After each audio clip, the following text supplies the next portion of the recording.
Hello, Hockey World. It is Friday, June 6th, 2025. I'm Luke Ravitz.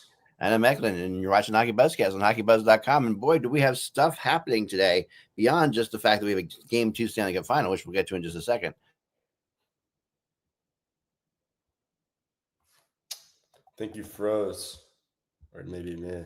The show with Kevin, and he said that this just wouldn't happen. You know, I don't know. He said it with you on the show too. I think that that Jim Nill would not, right?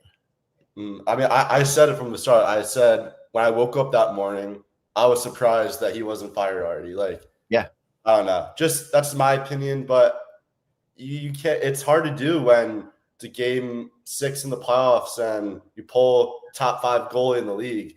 I mean, it's just you have to do that as an organization. You have to help hold your guys accountable. I just think it probably got to the locker room a little bit. It's tough to go back into another season thinking about what could have happened if he wasn't pulled that game. So, yeah, I agree with the decision Nils made, and we'll see who takes the job over. That's gonna be the big question, right? And there's a lot of coaches out there because there's a lot of coaches who've just been fired, but there's a certain thing about a team that gets within one game of the Stanley Cup Finals and their coach being fired, which is really crazy rare. And I've been doing just a little bit of digging, and it wasn't so much the decision he made actually, but how he's handled it since then that bothered everybody out there. Like that he threw Andrew under the bus a little bit. Yeah, that he had that when asked I think yesterday or 2 days ago if he talked to Andrew about it yet, he said no.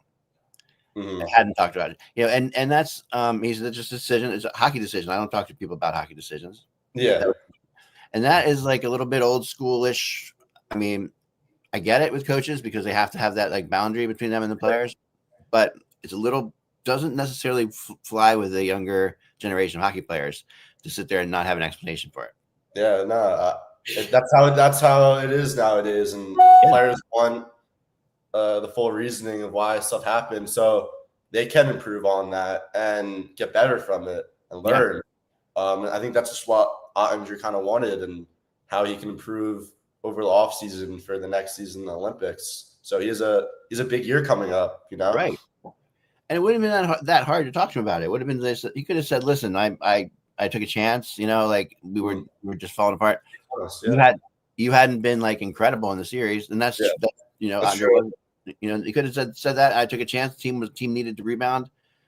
I took a shot. That little explanation right there to him. You know, he wouldn't like it still. Yeah. But at least it's something that you know that you can't necessarily disagree with. You can say, okay, yeah, like he wasn't winning them games in that series, you know, but he is.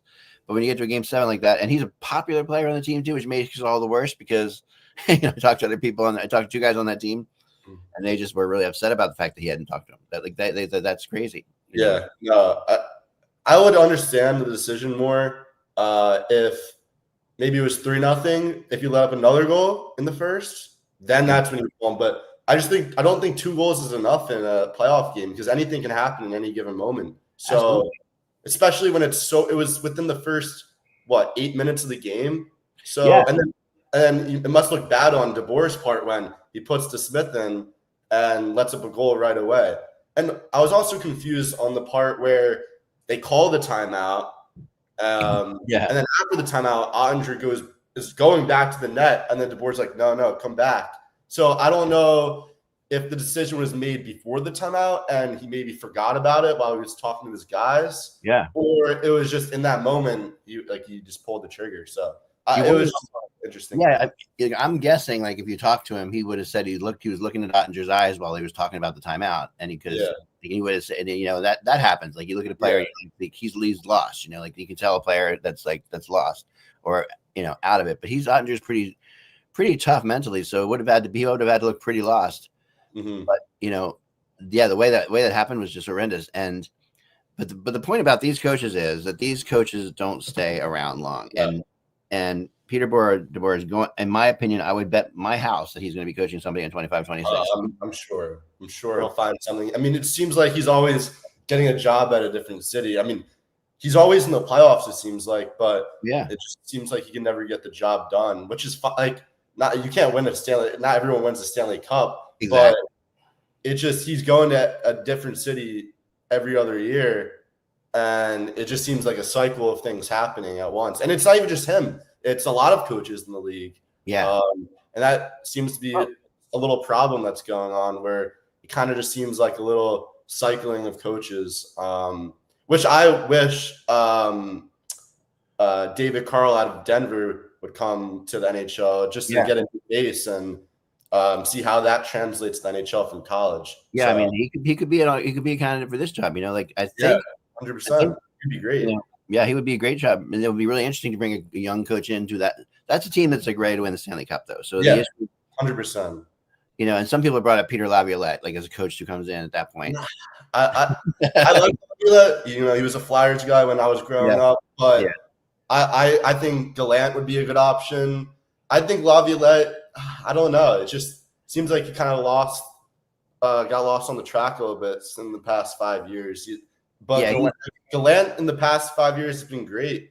Yeah. He's been leading teams to the playoffs most years. So I think, and then he fits the style of the Stars, in my opinion, too. He actually does. Put that in the position too, like how the coach goes on with the vibe of the team and how the team plays, because not every coach fits that position precisely. So no, you're really right about that. And Gallant is a good pick, I think. Yeah. And I've always thought he's kind of gotten screwed along the way. It'd be kind of good to see him get a job like where he's in a good position right off the bat. Like he comes into a strong spot. So here's some places that I think I went through all 32 coaches and the league and tried to figure out who could be changed, because we've seen a lot of people that have been changed. Like the first one I came up with was the Utah Mammoths. Like there's with Andre Tourigny, who's been there for 4 years. Which goes back to Seattle, which goes back to Arizona. I mean, like the reality is, that's a team that hasn't gone anywhere. Yeah. I mean, before they came to Utah, though, when they were in Arizona, they were very, very bad and one of the bottoms in the league. But I think since the transition, like this year, they weren't even that bad. Like they were pretty decent. Like they were amazing, but they definitely weren't as bad as they were in Arizona. So maybe you give him another year. Maybe a half a year, give him a little test. And if you can't exceed those expectations, then you got to give him the boot. And maybe Deboer waits out a little bit to get the right position for him. And I think Utah would be a great fit for him because they're up and coming. Very different situation. What was that? Very different situation than he's been very different situation. And that'll put him on the test as well, too, to see how great of a coach he really is. Because to be honest with you, I feel like he's coached very good teams that he's coached. Like all of his teams that he's gotten in position for, they've already been good before he got there. So I'd like to see him go to a bottom team just to see, change up the culture of the program. I don't think there's probably, I agree that when Boston just hired their coach, he would have been a perfect fit in Boston. Yeah. That seems like a team that would have taken him immediately on. I mean, I'm reminded of like Jim Montgomery, right? When he got fired, that was insane. It was crazy. And he goes on to St. Louis and takes them over. That's the guy. And St. Louis had a coach that at that point that wasn't awful. They just said, this is Montgomery's chance. So somebody's going to do that with Peter Deboer. Same thing. And that's how coaches can really live up to their legacy, to be put in different situations, and if they exceed all those expectations anywhere they go, that's what makes them a great coach. So I do think he's a great coach, don't get me wrong, but he just been on way too many great teams already when he's got there. I mean, he was close to winning the cup in 2016 with San Jose. Yep. And then with New Jersey. Yeah. He took New Jersey to a final in a year they should never go to a final. Yeah. So I mean, I agree. He's definitely going to get a spot.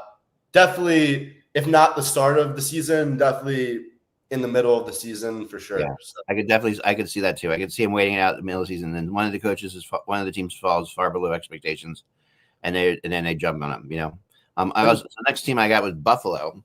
With Lindy Ruff. Now, I think Lindy Ruff, obviously is in his second season for the Sabres, but he's also in like his 50th season for the Sabres. So it's hard to say. I think it's time for the Sabres to go in another direction. They have the talent for sure. Yeah. They have Tage Thompson, who's just a scoring machine. Dahlin, Ukko-Pekka Luukkonen's been pretty good for them in net. So they've got some young stars there, and like it just seems them and the Red Wings. It seems like they like had the possibility of making the playoffs, and they could have, but they just fall apart towards the end. So yeah, I agree with you. I think the Sabres. I mean, Deboer would be great with the Sabres. That might be my favorite so far. We'll keep going on the list here. So the Minnesota Wild is another team I have. Now they have John Hines, who's been pretty solid.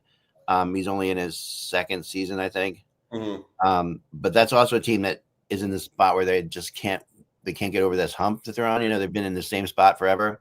They always like make the playoffs and then like lose in the first or second rounds. Yeah. They also have the talent. They have Kaprizov, who's an MVP candidate. Yeah. I mean, they got Boyum now. We'll see what happens with Rossi. Yeah. Boldy. So, I mean, they also have the talent. So sometimes that's just what it takes, a nice coaching change to change the culture of the locker room. And, some guys handle that differently. So that truly is it. And they have the talent, but not only do they have the talent, they have the money, I believe. And when you spend, you don't have to worry about like a salary cap hit with a coach, which is nice. Yeah. So they do season ticket wise, they do really well there. So I think that, they would have the money, and it's going to take money. There's going to take a whole lot of money, as they say. Yeah. Because he's going to be an expensive coach, and he's going to be a long-term hire. So it's going to be like a 5-year deal, somebody. So yeah, Minnesota. Next team I have is Nashville. Yeah. I think this Nashville and Buffalo to me are my two that make the most sense right off the bat, I think.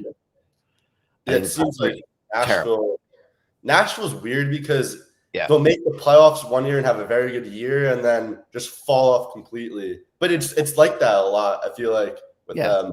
And they also have the talent. Forsberg, who's been incredible his whole career. They have the Saros in net. Yeah.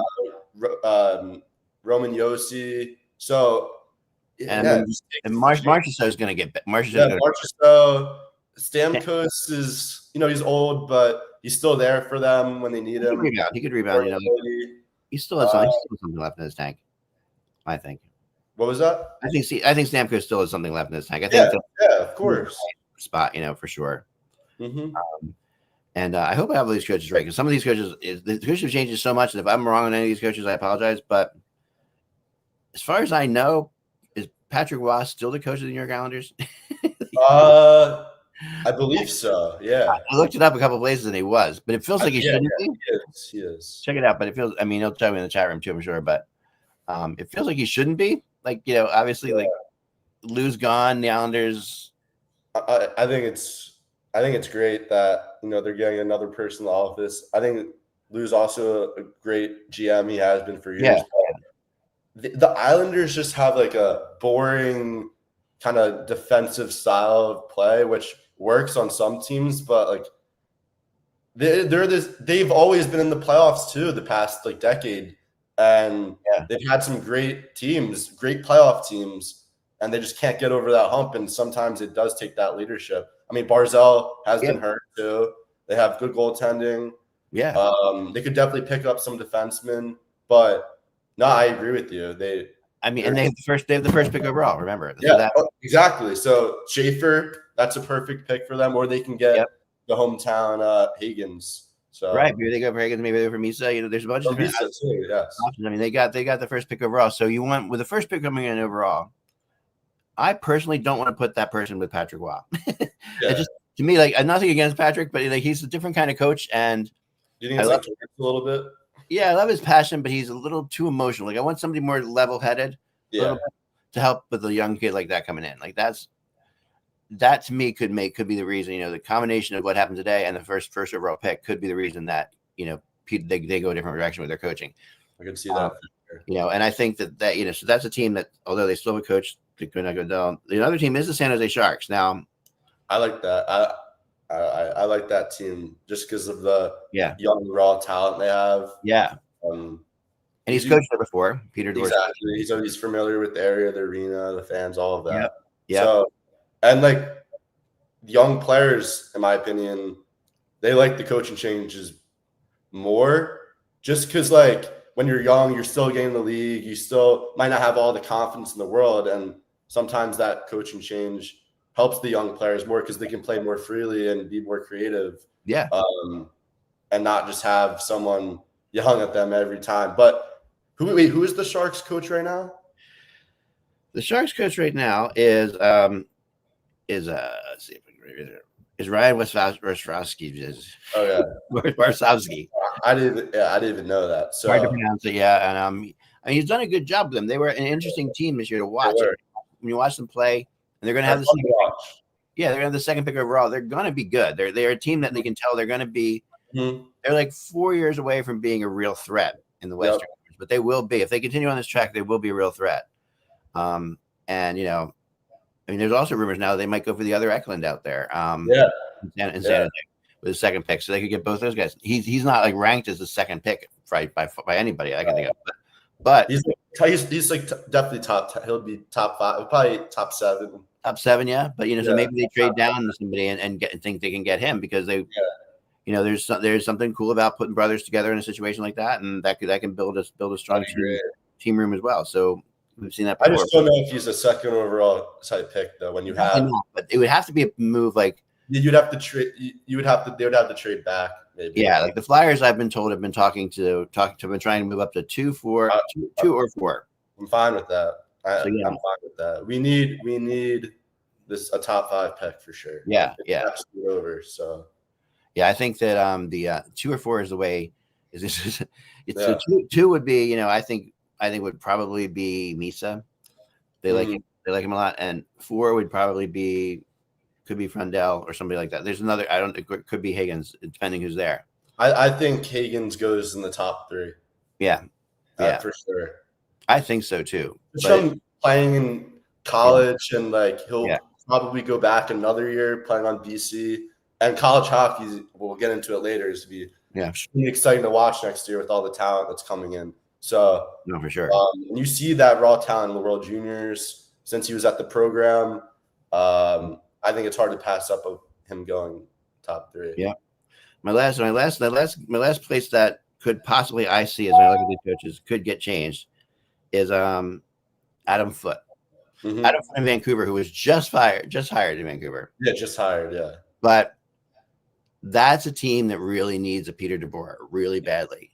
Yeah. Foote's a good coach, but I can see them. I would, and I've seen this happen before. It's not unprecedented that a coach gets hired and then quickly move to a different position because another coach becomes available. That has happened before. Yeah. It's not just rare, of course, but it's always if you have like one of these like considered top 5 coaches in the league, which Peter is. Do you think that would help?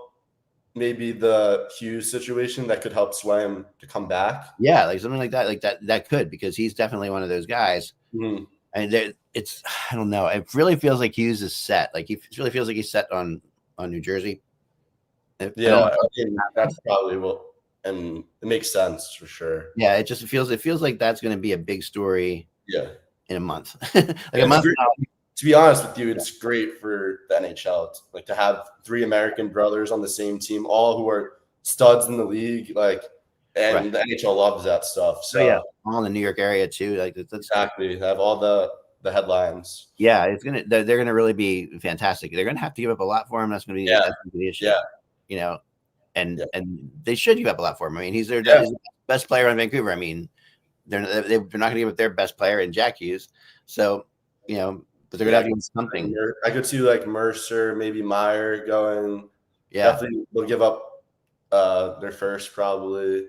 Yeah, but it's worth it at the end. Like he's a top 3 defenseman in the league, top 5. Yeah, and playing with his brothers, it's worth it at the end. I was talking to an agent the other day, and there's a rumor going around that it would be a straight up Hughes for Hershier trade. For Heischer? Heischer, yeah. I don't know. But I mean, who knows? I think that, it seems like a lot, right? But you got to remember, it seems like a lot because Quinn only wants to go there. That's what people are thinking. So you have him over the barrel, but you don't really, because they don't have to. You don't have to do it. So I don't think they need to give up Heischer though. And that's just that's all. He's also the captain of their team. Oh yeah. But he's the backbone. He's probably one of the best 2-way centers in the league as well. And those are hard. Those are really hard to find now. Really hard. no one has a Quinn Hughes either. Like it's like, it's like they have Luke Hughes though. Yeah, right. They have Luke Hughes. Sure, they have, yeah, but no one has like this getting Quinn Hughes is getting like one of the top 2 or 3 defensemen in the world. In my opinion, like you're getting somebody who's at that level. So I don't know. Like you got to give up a lot. So the question is, will they be able to? I mean, just Jasper Brass has also been mentioned in that trade possibility of him being involved in that instead of Hischier. Yeah. But only time will tell. See what that's going to be a while for that one for sure. But so that's I think those are the teams to look out for as possibly doing something in the next couple of days. If I was a betting man, which I am definitely not as far as hockey goes, I would say look very carefully at the Islanders, the Predators, and the Sabres. I think those are the 3 teams that I think no one would be shocked if they did that. If they moved, like Randy Ruff's old. He's old. I love the Sabres. I love what they have going on over there. I think Deboer will fit very well there if he gets. Oh, I agree completely. Let's get on to game 2 of the game 1 of the Stanley Cup Finals. Game 2 coming tonight. This was a hell of a game. I thought game 1 was one of the best games we've had in the playoffs so far. 100%. I mean, edge on your just sitting on your seat, just watching that, and it was just so exciting to watch. Hits everywhere. Nice scoring plays. Goalies were playing pretty good. And I mean, McDavid was just everywhere. That was probably one of the best games. I mean, we were talking about it. Yeah. That we've ever seen him play. I thought it was the best game because as I wrote to you, he was actually playing hockey. Like, I mean, not that he's not like a hockey player, of course, but he's another level player in the sport.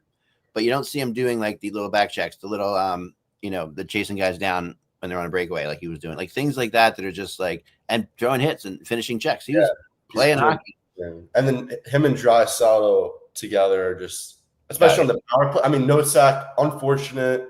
It happens. Really but it was just too unfair on the power play. Especially Bouchard had like 8 shots on that as well. He wanted that goal. Yeah, he really did. I know you're the one. I was telling you too. I was like, I would not be surprised if Bouchard gets this overtime goal. He's been killing it with the shots, and every time on the power play, it's either they give it to Bouchard and then he either gives it to Draisaitl or McDavid, or he just lets it rip. Yeah, that's the power play. But it works. I mean, the weird thing about that power play, and they were talking about it in Canada. I think they were talking about it on the American Network too. Was that the Panthers had played a different kind of penalty kill the entire rest of the game, and something in that game, they were trying to make Edmonton feel nervous or something like that. But they were doing their aggressive penalty kill, which you don't want to do against a team that can move the puck. Move the puck as fast as the Oilers can do. Like the Oilers can move it, and it's what killed them. I mean, if you watch that power play from the beginning, it's crazy how different it is from the power plays earlier in the game, where Florida sat back and let them pass around and let them go to McDavid, do the whole circle to the blue line, which they do. There was one power play where they did it like 3 times. McDavid went to the blue line, circled, passed off somebody else. McDavid went to the blue line, circle. Like they did right away. The Panthers were just standing there. They're just waiting for something to happen. It just felt like the whole game. It was really the reason why I was so excited, because it wasn't like, either in my opinion, either team was dominating the whole game. It was like every 5 minutes, one team would control the puck, the other team would control the puck, which is why it makes so exciting. So many chances. So I'm excited for game 2 tonight. It's gonna be a rough one for both teams. And physicality is also amazing. How physical it is incredible. Yeah, Kachuk and Kane have been going at it for like 2 years already. Every game they're going at it. I mean, I don't know if you saw the clip earlier in the game. Kane got Kachuk pretty good, and he laughed. And then later in the game, Kachuk got him and laughed. It's mic'd up. I think it's on like NHL Instagram or Twitter. It was pretty fun. But those are the players that kind of thrive in the playoffs. They are skilled and bring that physicality. They're leaders, very vocal. I mean, these teams are so fun to watch. And they're so even, but they're so different. Yeah, very different teams. Very. But you also find like they really do remind me, and I think Gretzky even brought it up, which I've been saying for a long time. I'm old, of course, I'm very old, but I remember the the Oilers when they first came into the league in like 1982. And I remember the Islanders being this machine like the Florida Panthers. And I remember the Oilers coming along, and I remember the Stanley Cup final that they played against each other where the Islanders killed them. But you could see the Oilers were going to be there soon. Yeah. And and then the next year the Oilers beat the Islanders in the Stanley Cup. It reminds me so much of this whole thing because that's the kind of team the Islanders are very much like the Panthers team, and that this Oilers team is a lot like that Oilers team was. And it's really like the weirdest thing. This might sound so stupid, but the weirdest thing that I picked up on in this game was which I love was when I was a kid going to games, and even now if you go to hockey, go to an NHL game, and like a defenseman has the puck deep, and he's wrapping it around the boards, and you can see somebody barreling down on him to finish the check. They're getting lit up. But you don't often hear anymore. Like we used to be in Philly, you used to hear the crowd like roaring as he approached. Like you knew what was going to happen. Like you knew that was bad. And you could hear that in Edmonton. In Edmonton, you could actually hear the roar of the crowd as a player approached him. The crowd was absolutely electric the whole game. Like starting off with the national anthem. Yeah, they always do, and it's awesome every time I see it. Yeah. Another point I want to bring up. The Panthers, it seemed like the shots they were getting on net, either they were not quality shots or they didn't hit the net. And that was when they were dominating in the offensive zone. So for tonight's game, they're definitely going to have to get more quality shots on net. And all their goals, it was really just driving the net every time. They're not a team really just like from the defenseman just rip it on net and get a tip. They're driving that net, forcing rebounds to happen on Skinner, who can be very leaky a little bit sometimes, but he's been very good for them. He's magic right now. I don't know. He's on some magic ride right now. Like he is. Yeah. It's hard to doubt that. Like he played unbelievable. Even Bobrovsky too. I mean, he's so good. Yeah, some of the saves Sergei made in overtime before the goal were just crazy. Unbelievable. And he's so focused in, and Sergei can't be. The mental part of the game is so much stronger with Sergei than it is with Skinner. And he's been there for 10 years. He's been doing that. And he knows what he's doing now with this stuff. It was really to me one thing I noticed was as I watch Florida a lot. They're one of my teams I watch every time. And they have this thing that they do that the Penguins used to do, and the Penguins are always in the Stanley Cup Finals too, is that they almost test things out in gameplay. Like they'll like that aggressive power play. Never. You shouldn't do that then at the end in overtime. But they'll do something like that. Their one power play is you watch in the regular season. There's one time where they're doing like a left wing lock. Another time they're kind of pulling back and just keeping the center high. They're doing all different sorts of things to see what works against teams. And I felt in that game there was a lot of that going on where they were experimenting to see what was going to work against Edmonton and what wasn't. Yeah, it's good. It's good though that they did a game. It's rather in game one. We'll see what happens tonight. But for a Panthers fan, and it's good to see that they're trying just to see how the Oilers are going to play against it, and then they'll utilize that in the later games. And that's how good. I mean, that's how good that team has connected. Like the coach can say, like, listen, even if we lose the game, we're going to figure out how we're going to beat them. And tonight we're going to figure that out. And to me, the things that were most effective was when they made the defense turn. When they put the puck in deep, and they made the defense turn because that Edmonton defense has nothing to compare to what the forecheck of the Florida Panthers is. I mean, it's their forecheck is insane. And even they're like little puck control in the zone, like Barkov. Yeah, he wins the Selkie every year, but his offensive ability is so underrated. His eyes are all over the ice. He's making plays, crisp passes all the time, just looking for his teammates to get open. Yeah. And then on the other side with the Oilers, it's a different type of offensive zone ability. It's more movement with the puck. Rather than Panthers, it's kind of more passing and finding the lanes to get open. Yeah. I mean, it's different, though, when you have McDavid and Draisaitl. It's a different type of game. It is. It's very, and you have to take that into account. That's the difference in this series if Edmonton wins it, because it's you have two players playing, two of the best players in the league playing at the top of their game, wanting to win a Stanley Cup so badly because they lost before. So there's a lot you're fighting. That's a hard thing to beat, no matter who you are, no matter what area you are, because they're going to make things happen. They're going to score goals. Yeah. If the Oilers win tonight, I think it's so hard because the Panthers they've proven everyone wrong so many times. But I I don't know. I feel like Panthers will pull this one out. I mean, they were so close last game. They're such a smart team. They have a smart coach. They have a very systematic style. So I think they'll pull this one out tonight. It'll be 1-1 going back to Florida. That's my prediction. I think that could happen too. I really do. But one thing I will definitely say is until one team wins 4 games in this series. Yeah, you never know. Both teams all happened last year. Yeah. So who knows? Yeah, I mean, because Florida's shown they can come back from deficits too. So it's just like, to me, we're gonna have to see. Someone's gonna finish it off, and I think that's the hardest thing will be finishing it off. The problem with the Oilers is, I think if this series goes to 7 games, I think the Panthers will pull it out. Yeah, I do too. Just because they've done it, and they know what it takes to close it. I mean, they almost sold, but this is their 3rd finals in a row. It's obviously working. So, and their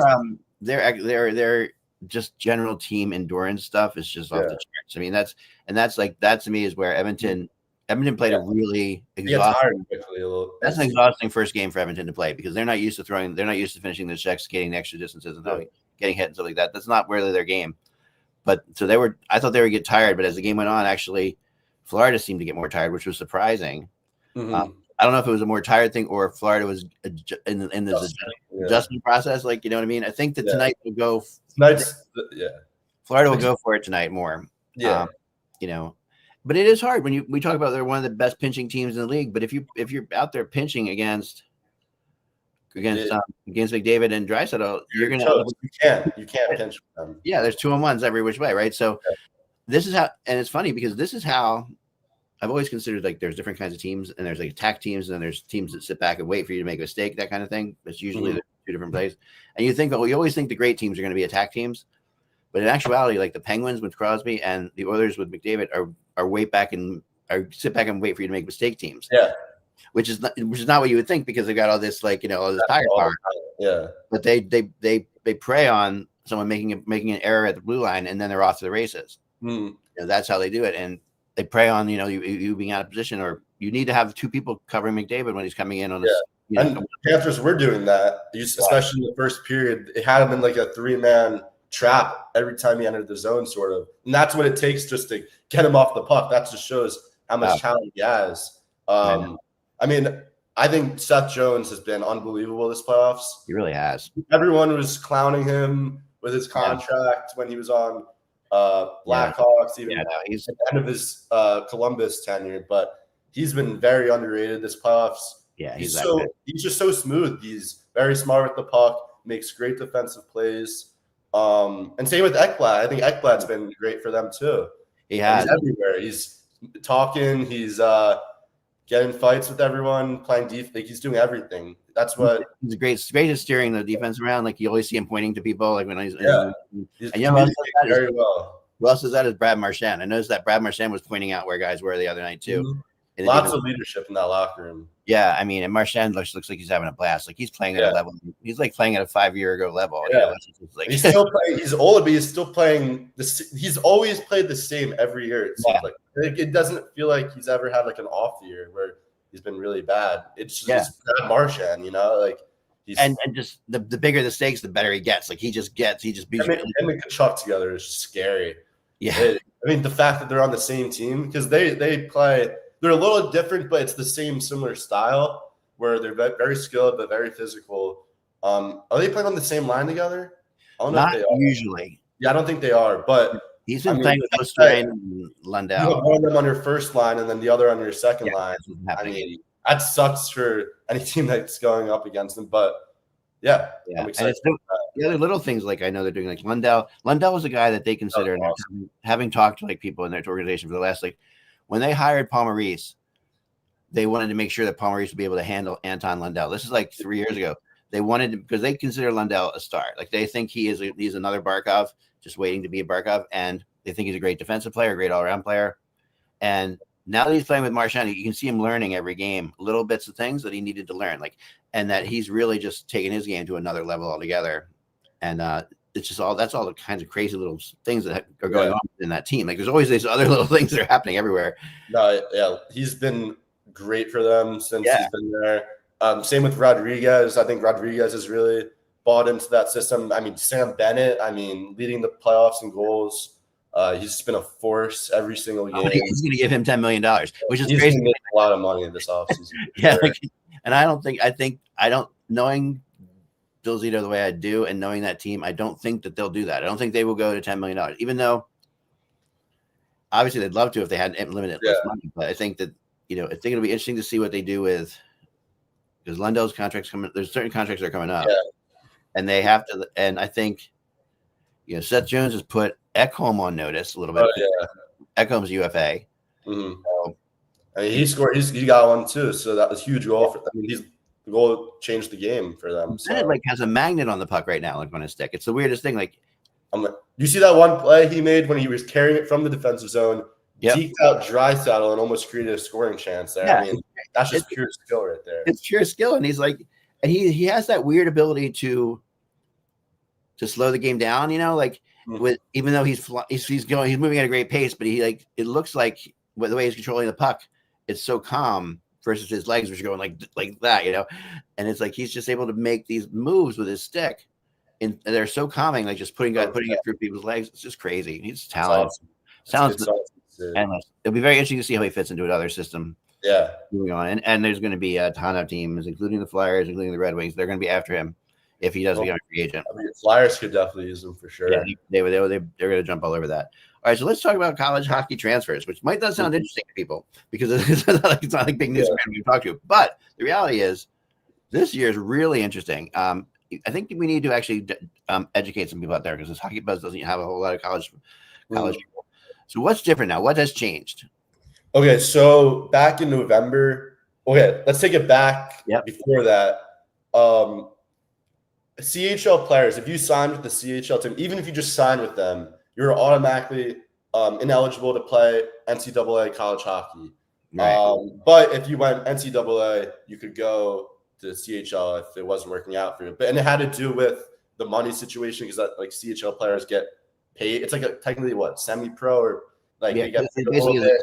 So it was against the NCAA rules. But since NIL took over, I guess they were looking more into it. And in November, they changed the rules where if you did play in the CHL, you were now eligible to play college hockey. So now that the CHL season is over, we're seeing a lot of names come over, even names that are rumored to be coming over, like the projected first overall pick next year, Gavin McKenna.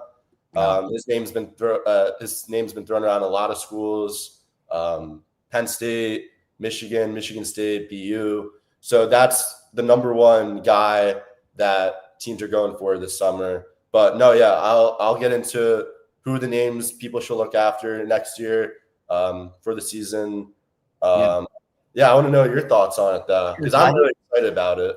I'm really fired up about it too, and it's long overdue. It's just something I've always wanted. You got to do what's best for the players. That's in my opinion. The Canadian Hockey League is a business. The CHL is a big business, and they have there's issues where you can't put a guy in the AHL if it's still a CHL eligibility, that kind of stuff, which has really always been that's really just to keep star players in the league because each of those small towns in Canada they make money off. This is a money making thing. These are the Medicine Hat team. There's a huge London Knights are practically bigger than some NHL teams. Yeah. There's big money involved here, so they don't want to lose those players. So they've made rules that keep them there, that force them to come there. And the NHL has gone along with it because it's such a good feeding ground for players. But at the same time, the NHL doesn't want to do that. And yet players, we're seeing now that younger players are ready sooner than ever before. So that's really pushed the whole thing. I don't think it's honestly, it's not even going to make the only difference it's going to make is players who come back after their draft year, after they're drafted.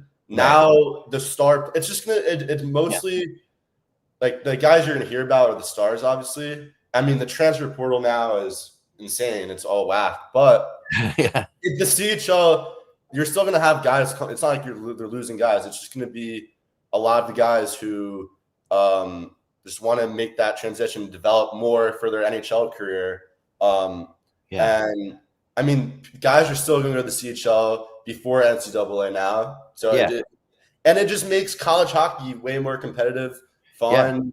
Like, yes, they're being paid now, but I mean, it's all business anyway. That's what I wanted to ask you. So, like McKenna, okay, he's looking at teams like, you know, and say he's trying to choose between Michigan and Penn State. Okay. Like two of the big teams now, like Penn State, you know, Final Four. There's and Michigan has always been a hockey powerhouse, right? Mm-hmm. So it actually has something to do with the football money made at these schools, correct? 100%. That's the thing I don't think anybody understands out there that I've talked to. Like, so explain how that works. Okay, so with NIL now, all the Big Ten, well, not all the Big Ten, but all the big football schools just have tons of money from alumni, from donors, for NIL money. And what is NIL? Explain kind of NIL for a second, because that's a little different.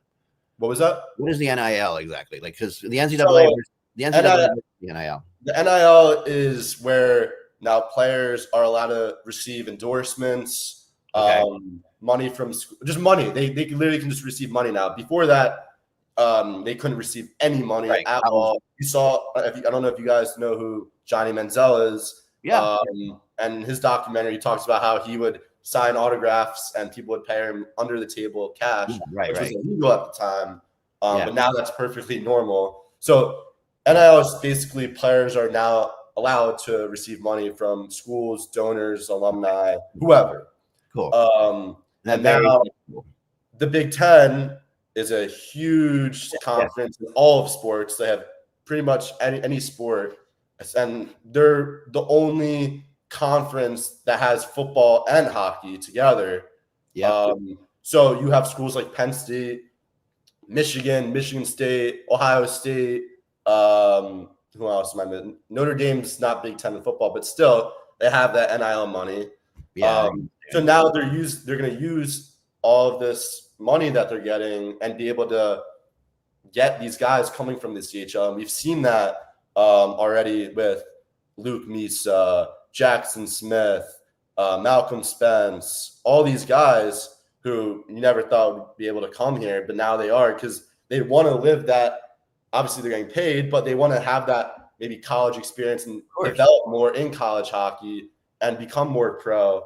And just play back. They're playing older guys too, whereas the CHL, they're probably one of the oldest guys, and it's just it's good competition. It's just not the same. It's the very different styles of hockey, and I'm very excited to see where this is going to go. I mean, I'll name a bunch of guys that you guys need to look out for. That are coming. It's more Big Ten.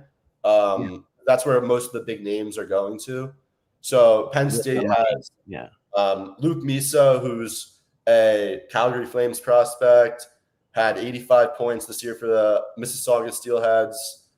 His brother is going to be a top 3 pick. Jackson Smith, who's a great defenseman, is going to go top 10, top 15 in this year's draft. He was over at Tri-City in the WHL. And then Porter Martone, who's a projected top 5 pick. The news came out that Penn State offered him up to $250K. And then his teammate Luke Misa, who already committed. So he hasn't decided yet. And then Michigan Wolverines, you have Malcolm Spence, who's left winger from Erie Otters, put up 73 points in 65 games this year. So he's a beast. And Michigan also got goalie from Mississauga, Jack Ivanikic. Sorry if I'm saying that wrong. But he's probably the best, one of the best goalies in the CHL this year. Wisconsin picked up Blake Montgomery, who I actually used to play against. Very tall, very fast forward. He was playing at London, so he won the Memorial Cup. Andrew Oak, who actually committed to Lake Superior State, which is very surprising because he's won the Memorial Cup before. And he has a lot of experience playing with Canada, with the CHL. And then Michigan State, who seems to be the front runner for McKenna right now. They just picked up Caden Lindstrom, who was picked by the Blue Jackets last year. He only played Well, he missed the whole regular season with a back injury this year. And then he played 4 games in the playoffs and tallied 2 goals and 2 assists, so point per game. So he's going to be huge for them. Michigan State also got Anthony Romani and Savan Verk. So Michigan State seems to be doing a lot right now. And so with McKenna, he's the projected number 1 overall pick in next year's draft. So he's doing this a year early. That's just how talented he is. Yeah, right.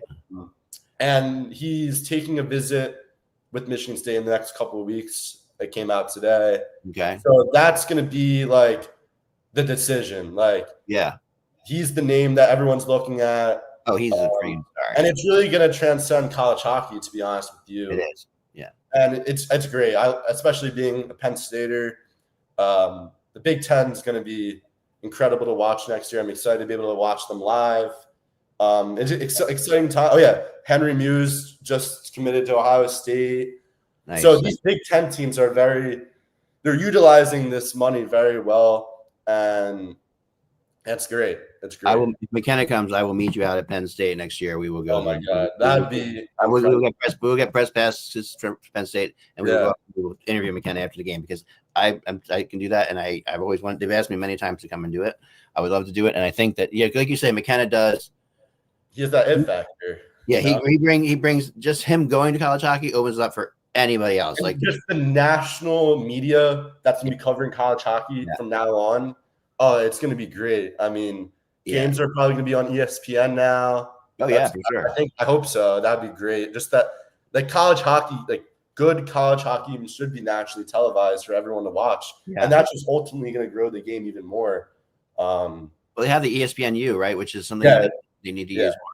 And you can. And I think Hockey East does have a partnership with ESPN, so I think a lot of those games are on ESPN Plus. But I mean, let's get it on ESPN, like the actual ESPN.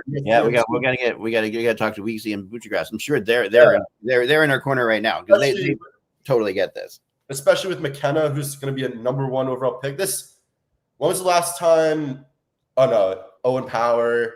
But we never seen anything like this. This is brand new to. We haven't. We've never seen a guy McKenna in a long time. Like he's a difference maker on a different level. Like he is the one that the torch. But if they always talk about the torch passing, whatever.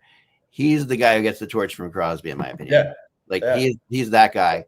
And he reminds me of Mario. Honestly, is the player he reminds me most of is Mario Lemieux, which is like I've never said that about any player that I've watched. Like that they can be that quick, that unbelievable on breakaways. Like he can't be stopped. Yeah. And his ability to just see the play developing before it even develops is just unbelievable. And he's still not draft eligible. It's like you said, like he's still not even there. He had a 54-game point streak this year, so he had 137 points, 40 goals in the WHL, which is not easy to do. No, not easy at all, especially when you're him, because everybody's strategizing to beat him.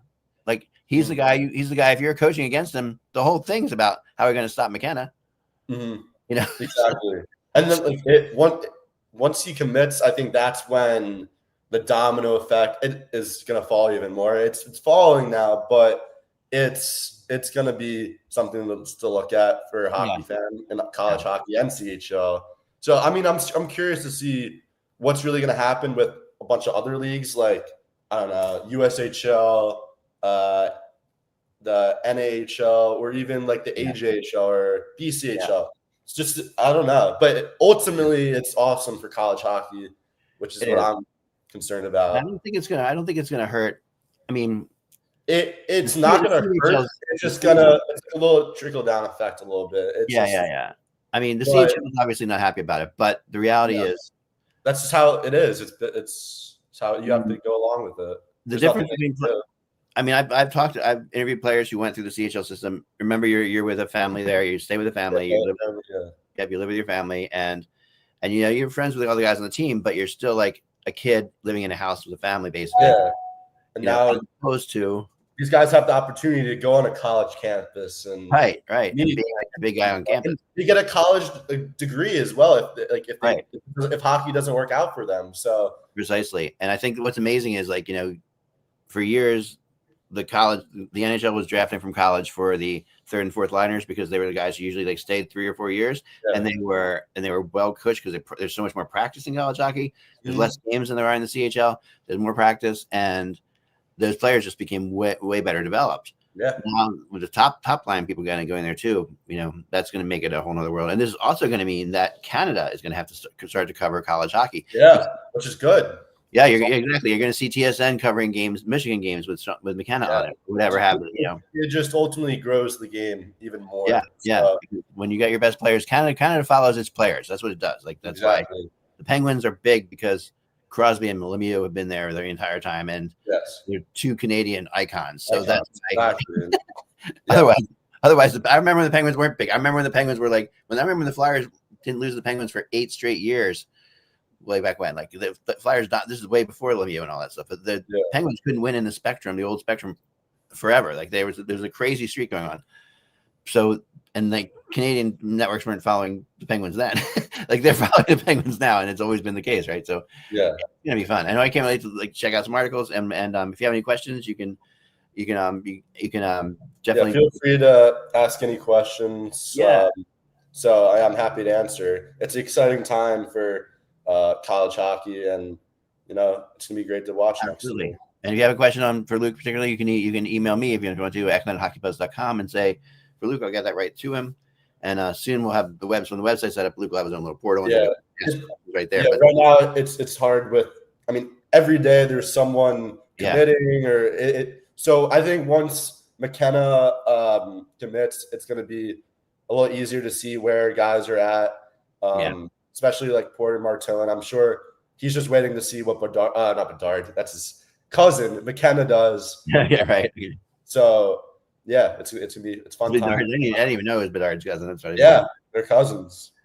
I mean, and someone asked me the other day, who is better, McKenna or Bedard or Celebrini? And I just said McKenna is better than all of them. Yeah, I mean, he's every factor you want in a and Celebrini I love. I mean, I think but I just it's going to be fun, and it's going to be an unbelievable, interesting situation next year when teams are coming down to the draft lottery and what they want to do. Yeah, I mean, we're going to see a lot of tanking going on. We're going to see a lot of tanking as it goes down the line. Yeah, but like the Islanders proved this year, you don't have to tank. You can sometimes just get lucky. Yeah, I mean, it's a whole new system. I mean, the whole lottery system was so confusing for me. It's confusing. I like it though because I hate tanking, so I think it prevents tanking a little bit. So. Yeah, I mean, who wants to pay a ticket and take your kids to a game when the team's trying to lose? Exactly. Anyway, that's all for now, guys. Remember, without the buzz, it is just hockey. And enjoy the games tonight. We have the game tonight, and then Sunday night, I believe. Mm-hmm. Remember, without the buzz, it's just hockey.